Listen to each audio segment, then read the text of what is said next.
Well, hi folks. Bit of a strange thing to talk about, I know, but it's very important that lest we forget that all the time, every second of every day in this country, Britain,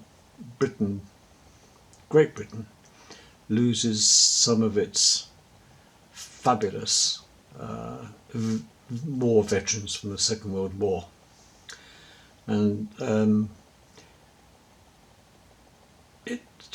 think that we should mention them and remember them, these war veterans that fought in the Second World War in particular, and many of them gave their lives up for us so we could live the life we've got today. But I just want to highlight one particular group of people that I am absolutely staggered at the bravery of these people. And I'm just going to read this. It says, the night of the raid, they were talking about the great dams of Germany in the Second World War. It was important that we get rid of the dams because they were used in ball bearing manufacturing for Hitler's war movement. And by destroying the factories, there was three major places they used to make and manufacture ball bearings. They were critical in Hitler's arms production, and you can all ball bearings for it, bearings on engines and these sort of things. It was critical, and so we had to destroy Hitler's ability to keep his aircraft flying and his tanks rolling and various other things that ball bearings are used for. But it was decided then that we were going to bomb three major factories of Adolf Hitler's and destroy these factories. Well, rather than bomb the factories, we actually decided, didn't we? Well, hindsight, they would get rid of the three dams that were responsible for supplying water to these factories. Water powers steam generators, it powers the factories to make the ball bearings. And without the ball bearings, there's no armaments, and the aircraft are grounded. So it was going to hurt Hitler a lot.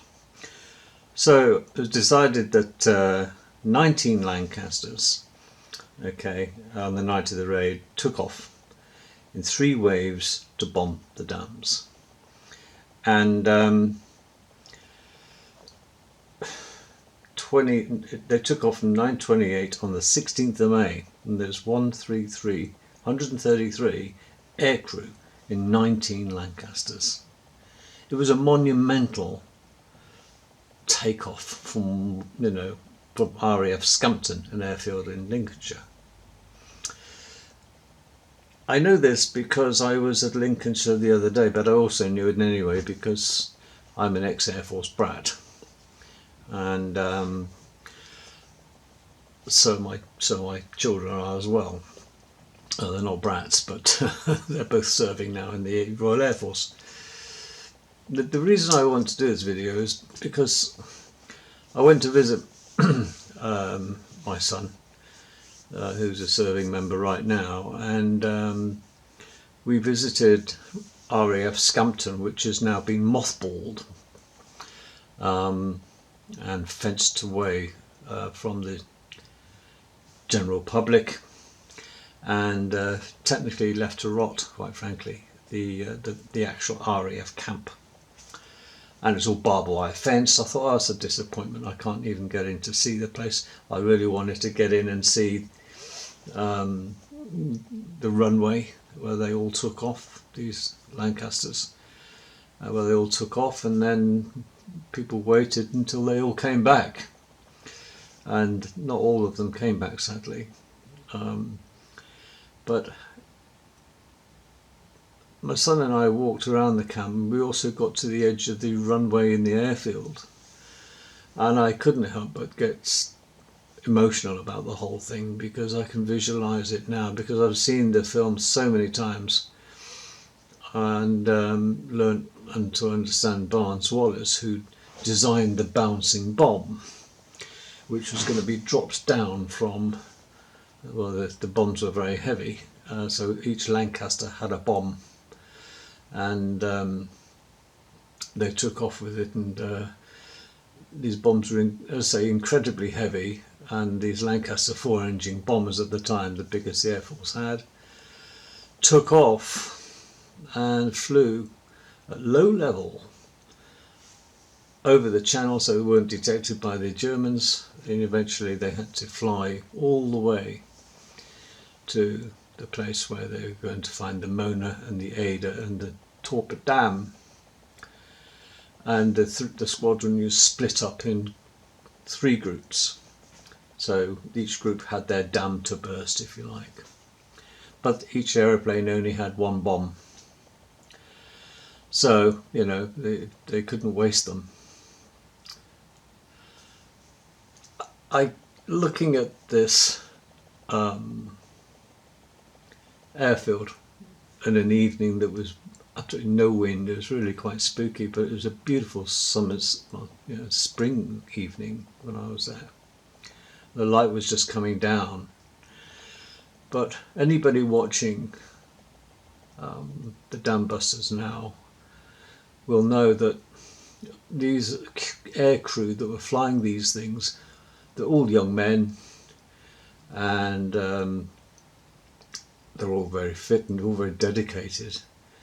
And on board a Lancaster, of course, you've got a radio operator, gunners in the gun compartments of the aircraft, pilot and a co-pilot. But it was bloody cold because there was no air conditioning in aeroplanes in them days. When you're at a very high altitude, the pilots have got oxygen masks on, and everybody else has if they reach a certain altitude, but it's incredibly cold. And you can imagine the flight from Scampton in Lincolnshire all the way to Germany in night time. So they had to fly over Germany, into Germany, having gone through Belgium and France, and slip into Germany, and they followed a very precise route, and they split up into 3 groups, and to very low altitude then, where they were at danger of being shot down by surface to air artillery from the ground. But a lot of the trip was over water as well. But I had all this in my mind, but one of the big things that stood out in this true story with Gibson, who was the leader of the whole group, the senior officer in charge of the whole thing, was a pilot himself, Guy Gibson. He had a dog, a black Labrador, and the last day before he took off and do this mission, sadly, in the early morning, he got the news that his dog, Nigger, that's the name of his dog, they truly did, he called it Nigger. They called it Trigger in the film, but it was actually Nigger because it was a black Labrador, so no offence meant. He went up to the guard room because his owner has already left to go, Guy Gibson had already gone to do the mission, and unfortunately just on his way out he was stopped by a policeman, and was Gibson, and said, "Look, I've got some bad news for you, sir. Your dog's dead. He got run over outside the main camp gates at Scampton." And the guy was very stoic. He thought, "Oh, what a shame. I mean, what can I do with him?" He says, "Where is he?" He says, "He's in the guard room, but he's dead, but we've covered him up. Hit by a bus who simply, a van. It didn't stop either. So poor Nigger was on the floor." And so you can also imagine then that the guy is going on a bombing mission to Germany, and he's just lost his best buddy, Nigger, the black Labrador. And it seems to be he's very stoic on the film. He didn't obviously get upset, but can you imagine losing your most precious pet and companion before you go and do a mission. It really is just a lot to handle mentally. But he had to concentrate on the mission ahead. But Nigger, the dog, is actually buried in its own little plot, and they got a very lovely remembrance patch where he is actually buried in a little garden part of the guardroom at RAF Scampton, and you can't get on there to see it now, sadly, but when Scampton was open you could go and see this and pay homage to Nigger, who got knocked over outside the main camp gates, but he was Guy Gibson's dog. So I'm watching there, I'm talking to my son, I'm really choked up about all this, because, you know, it gets you, because it's a haunting atmosphere with all the hangars rattling around in the wind. And I don't know if you've been to Lincoln, but it's absolutely flat for miles around. Get panoramic views.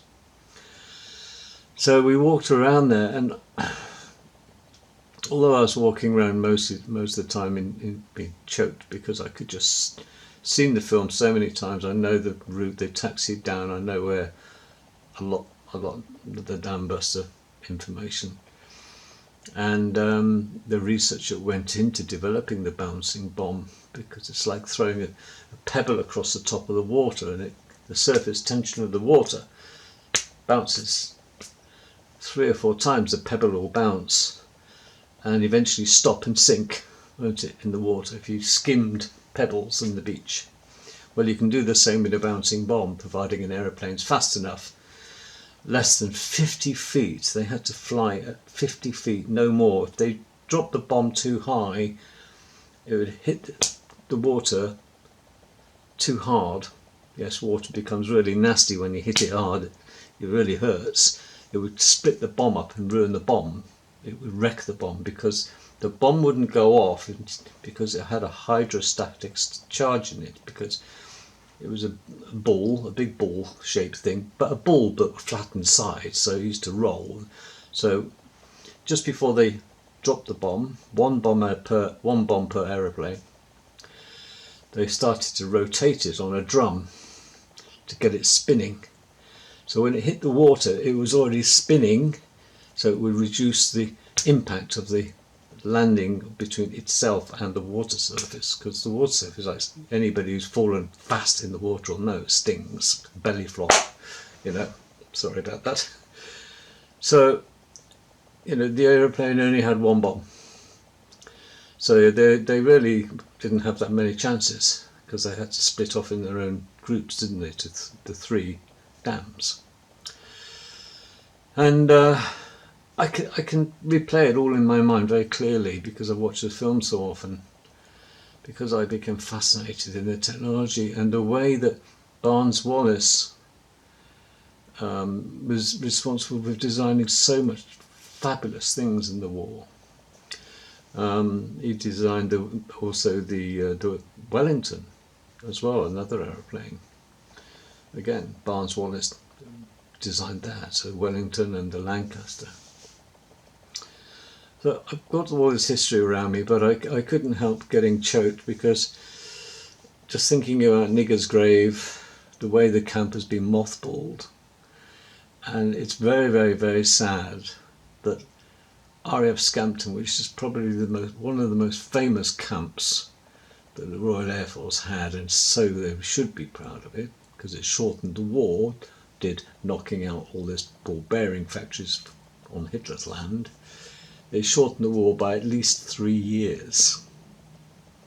So it saved a lot of lives. And you ask, what's upsetting is that you ask most people, incredibly, they don't teach this at school, about this real event in history. Lest it offends. That's the point I'm trying to get to. It's almost like you're scared to talk about the success of what these guys managed in the war in 1945.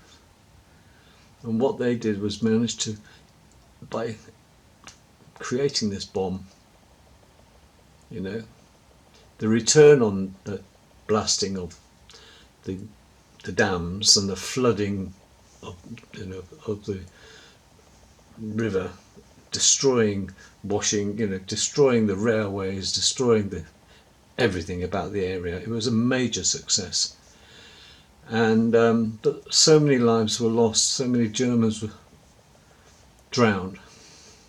I have to have a bit of empathy for them because they didn't see it coming.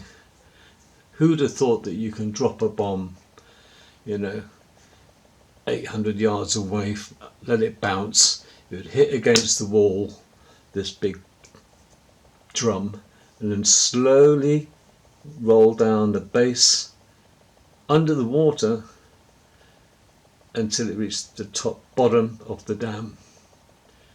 Boom! And then you had to wait because the bomb would explode not right against the dam but slightly away because it had a cushion of water. Well, that just made it even better because it became more powerful then because there was a buffer. It increased the surface area of the damage, so it had massive shockwave. So once the bomb reached a certain depth, it blew up and the cracks appeared in the dam because the dam already is under a lot of pressure by tonnages of water, and it flooded. And it was amazing because I've actual footage on the film, the DVD, of this actually happening as was filmed out the window of the Lancaster. So, if you want to watch a really great war film, go for a real one. Watch the Dam Busters with Guy Gibson in it and all these people. Well, the original, I've got, it's a black and white film. Gives it authenticity as well. And I can watch it every month. And it's something wonderful every time I watch it because you see different things all the time. What you missed before. Maybe hear different phrases. And Barnes Wallis, what a genius. Absolute genius. Yet the pilots equally must be fantastic pilots. They practiced night bombing until it was second nature. It's different flying in the day than it is the night because it's difficult to have depth perception at night time. You have no references really to work on. You're very much instrument flying as well. I know that from my time, but I've never flown in night time myself. If I could, I wouldn't, I don't think, but I've flown on my own in the daytime. But I no longer play around with aeroplanes. I only wanted to go solo and then do a few circuits and travel to a few places on my own and got back. I did it, but now I don't do it. My wife used to say, why did you go through all the trouble of getting your private pilot's license and not using it? I said it served its purpose. I think there is a good saying that a man or a woman should never really achieve their true ambition because they'll have nothing left to live for. But I've achieved all I want to achieve. I got a fabulous wife. I got 2 terrifically successful children in really good careers. I didn't force them into the Royal Air Force, but I come from an Air Force family. My father was in the Air Force. I had 2 other brothers in the Air Force, so we were all conditioned into being in the Air Force. So very pro RAF. But if you're in the Navy or the Army, hats off to you as well. Or if you've got relatives and family in the Army and Forces. But I bring the Dam Busters up because standing at the end of the runway in RAF Scampton, as close as I could to it now because they've fenced the end off, taken away public access. I wanted to be there in the dusk, and it was a perfect spring evening when I was there, watching the sun go down, and I could just imagine what it was like, and it put chills down me, and I felt I was there because the whole thing it's very spiritual.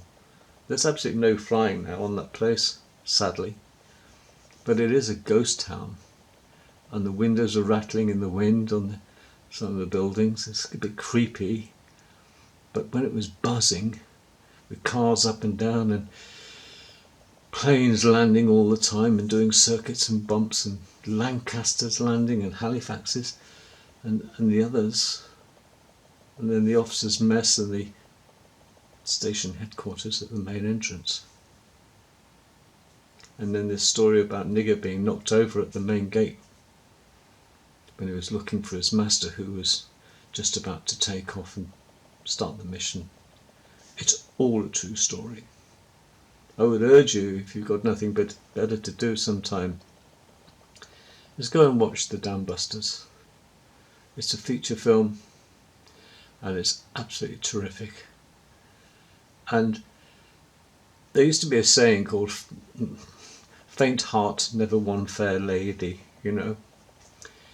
When you're a youngster you think, oh, I'd really ask her out, but I'm too shy. And I'm not good enough for her, you know. And you think, oh no, somebody said to me when I was like this, you know, go on, why don't you ask her out? So I just say no and then I'll be gutted. Ask her. You don't know until you ask. You don't get unless you ask either. So the worst thing that she can do is say no. I know, but it'll hurt, and I'll know then I've lost all chances. Well, if you've lost nothing, have you really? All you're doing is asking if you want to go out or on a date. You know, you've got nothing to lose. You've just got everything to win if she says yes. And that's how you feel. So do you know what? I talked about that because I think it's nothing ventured, nothing gained. And I gained my wife out of such a thing. I was very, very scared to ask her out, believe me, in case she said no, and that would be the end of the matter. But she said yes. Okay. You know, 30 odd years later, we're still married. Yeah, I know, it's amazing. But equally, faint heart never won fair lady. And I'm so pleased that Barnes-Wallis managed to persuade the Ministry of Defence and the Air Force to allow him and indulge him in this fantastic story of bouncing a ball. Like they used to do it in the Navy with lead cannonballs. Two ships or boats. Ships, boats. Ships. Ship of the lines, weren't they? You know, two big, 18th century, 17th century boats now at war. And the flaps would go up, the cannon would roll out, and they used to bounce the ball across the huge cannonball, skip it across the top of the water, like you throw a stone over the water as a child maybe, and adult, and watch it bounce on the surface tension of the water. And that's what gave Barnes-Wallis the idea of dropping a bomb over here and bounce, bounce, bounce, bang. Not explode, it used to be stopped by the dam, and then the ball would roll down under the water, follow the contour of the dam, which is under the water, lodge itself at the bottom, and bang. You only get one go to get it right. Well, they took all three of the dams. They got two and badly damaged another, I think. But it was a major success. But ask yourself, did you know about the dam busters? Did you know exactly what the crack was and what happened? Well, if you don't, you're in for a treat if you watch the dam busters, because it gives you a fantastic perspective of the ability of certainly Caucasians. Racist? No. White Caucasians are by far the most intelligent, on the planet. That's proven. Look at the number of inventors that are actually white compared to the number of ones that are foreign. Seriously, you have to do that on a bit of paper. British inventors and foreign inventors, and then write down, Well, you'll find that the Greeks and the Arabs were very good inventors. Okay, but neither of them are Negroes. What the white man and the Greeks and the Arabs brought to this world is what made this world. It is those three groups that are the inventors of the world. I rest my case. And you can take that to the judge. I've rattled on long enough, folks, in this, but thank you for indulging me. But please do, if you don't want to watch the Lambusters yourself, show it to your kids. I've got the DVD. If you've got a DVD player, marvellous, let them look at it. Yeah, you can still get the Dambusters on Amazon. Okay, stick it in a DVD player. If you're as old-fashioned as I am, I've still got one. And let the kids watch it and maybe visit yourself. RAF Scampton, but sadly you won't get on the camp now. They wired it all up. And they've got protesters outside, protecting the place, saying that they should open it a little bit and let people look around. But they've shut the history gates just in case. But that airfield is something else. It's a national monument. And when I watch the sun go down on that runway that they took off from, and then watch the sun come up, I could just imagine what it was like. And it's strange, but the hangar doors would rattle. The huge hangar doors were rattling in the wind. And the absolute silence. It gave me chills, and I shall be grateful for my son for dragging me around there. It was a long walk, but I loved every second of it, and we talked for hours about it. There we are. Perhaps I'm just hankering after going back there in my time, but I've had a fabulous time with the Air Force. I don't think anybody would ever be damaged persuading their children to join the armed forces if they want a great start and a great trade in their lives. What else have they got to look forward to? Serving their country and learning a trade and having the security around them, and the health care is provided, and it really is a great life. And you don't have to sign on for more than 9 years or 7 years.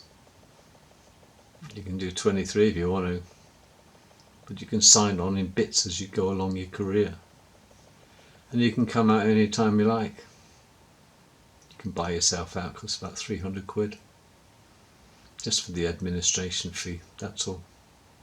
But why would you want to leave when they're teaching you a fabulous trade and you've got the job security, you've got the accommodation, you get so many discounts being an armed forces person? I don't understand why there's such resistance from many youngsters. I'm not joining the Army, Navy and Air Force. Well, it's their loss. Let them mess around, signing on down the pubs, night clubbing. It'll never get them anywhere. But I'm sure that you wouldn't let your children become like that. Thanks for watching, folks, and really appreciate